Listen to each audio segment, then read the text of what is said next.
Hello YouTube, this is Steve. I want to do a short video today just to show how I mounted my Garmin Striker 4 portable unit in my Old Town Predator MX Kayak. I got a question about this just the other day, and I thought it might be easier to just show you how I did it rather than just try to explain it. So let's take a look at that. So here's the unit, and I have it right now sitting on the bow of the kayak, and what I've done is I've added a couple of leashes, one on either side. There are some hooks right down here that you can hook into, and then I did another one right in the back right here, so that that hook gives me 3 points to connect, and the point of that is to lock the unit down to the kayak. But what I did to do that was I put some eye loops. You can see one here and one here on my kayak. Plus there was already this rather strong piece of metal right here that holds the strap for pulling yourself up from a seated position. And so I've hooked one part of it on there. Let me go ahead and pop that in and I'll show you what it looks like.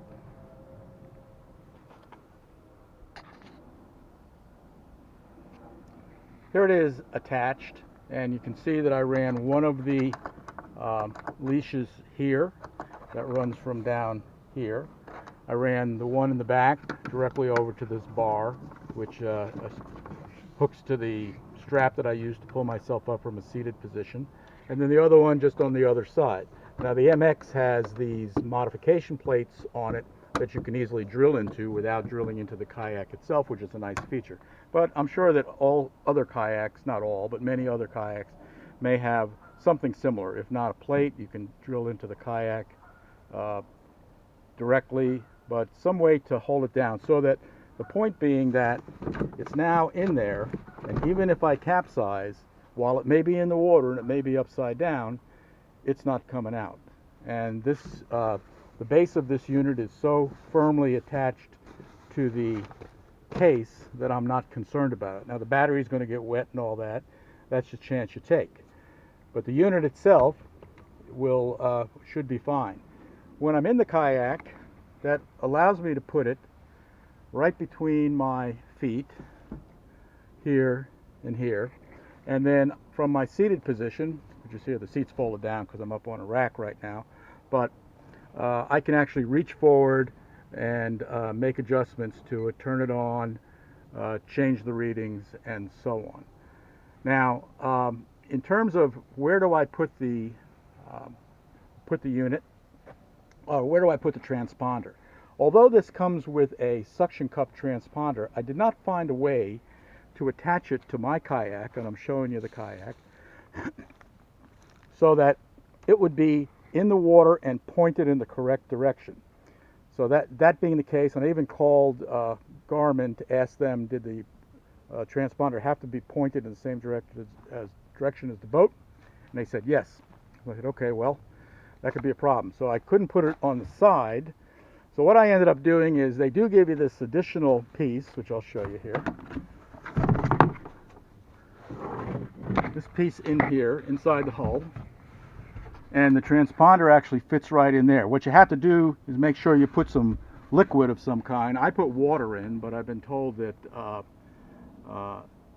antifreeze, but only certain kinds of antifreeze, will work as well and won't dry up. The water does dry up, so that means every time I go out, I just need to put that in. Let me show you how it goes. Pull the transponder out. Right here. Take it down. So what I was talking about is that the front of the transponder is here, so it needs to be in the same direction as the boat if you want it to read. But it will read through the hull, or in the hull. So you just kind of put it down in there. Make sure you put some water on it first, and then it actually works very well. The other thing, just make sure it's laying in there flat. Like I didn't put it in there flat that time. Just make sure it's flat. Usually put the front down first and then the back down second, and that holds it pretty well. And then you get nice solid readings.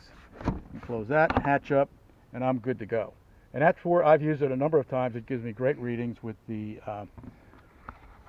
with fish and depth and everything else. So the big thing is it has to be in the direction of the boat, and it also has to have liquid under it. Otherwise, it won't read.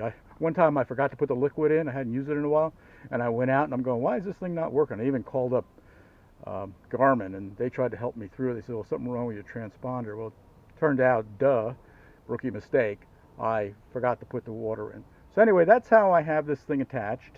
And the wires, of course, they look bad now, but just stow them away. You can hook them into the hatch, which I can fit them all in there and leave a few in here. And you can even roll this thing down if you want to just cover it up and make it look nice. But it works great. Works great. And so that's how I have it in here, because the question I got was, how do I put it in the kayak and to avoid it falling out and sinking to the bottom if I should capsize? And I have capsized this kayak, not with the depth finder or the Striker 4 in it, but I have in the past. So that's why I said, I better make sure I have that thing fastened in some way. And so that's it. So anyway, hope this is helpful.